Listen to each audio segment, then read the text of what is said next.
Are still fighting the culture wars primary by primary and caucus by caucus, President Obama is campaigning rather feverishly to win back the votes of the millennials. Who are they? Well, the millennials are the generation of young Americans born roughly between the years of 1978 and 2000. They're coming now to political maturity. Two-thirds of them voted for Obama in 2008, but a new Harvard study shows that in the last 2 years, his approval rating among them has dropped 12 points.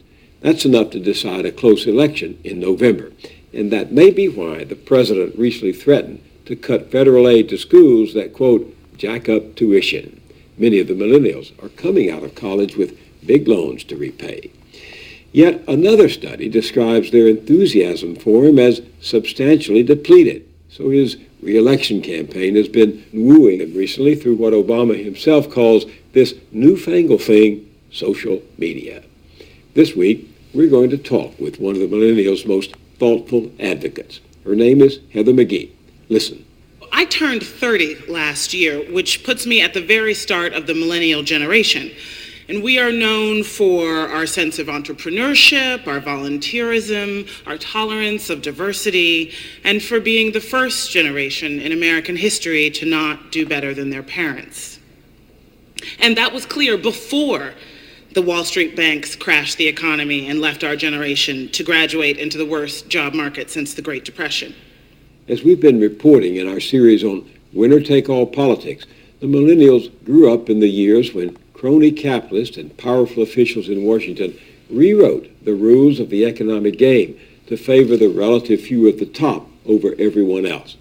That collusion brought devastating results, from the financial crash 4 years ago to the greatest inequality in America since the Great Depression of the 1930s. Our economy stopped working for everyday Americans. So this generation of young people faces a stacked deck. They will find it tough to make their way to the middle class. And as you heard Heather McGhee say, millennials are the first generation not likely to do better than the one that came before them. There are 80+ million of them. 60% are white, 14% black, 19% Latino, 5% Asian, and a smattering of others. Here is something of what they're up against. Unemployment among our youngest adults is almost twice the national average. 25 to 34-year-old male high school graduates are earning 25% less than they earned in 1980. Almost 40% of young adults say their personal debt increased in the last 4 years, a lot of that directly related to student loans. Back in 1980, college tuition averaged $3,000 adjusted for inflation. Today, that average has almost tripled. Back then, Pell Grants covered more than 2/3 of the cost for low-income students. Today, it's down to just over 1/3. And those who graduate are in debt an average of $25,000. And yet, despite the dire statistics, almost 80% of young people say they still believe in the American dream. And that's true across race and ethnicity. Hope, fortunately, springs eternal. Heather McGhee graduated from Yale and the Law School of the University of California at Berkeley. She now runs the Washington office of the research and advocacy group, Demos. She was active in fighting for financial reform in Congress after the crash of '08 and for new measures to protect consumers. Heather McGhee, welcome. Thank you. You know, the facts and figures paint a very dismal picture of your generation.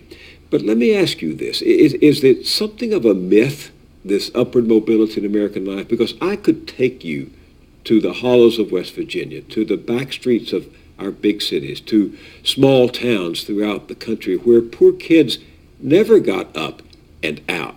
Absolutely. I mean, I think it's a myth that every kid is going to have that opportunity, and it's one of the great myths that's been quite destructive, actually, to our willingness as a country to make sure that there are those ladders of opportunity in place through policies like universal education, childcare, and early childcare and development.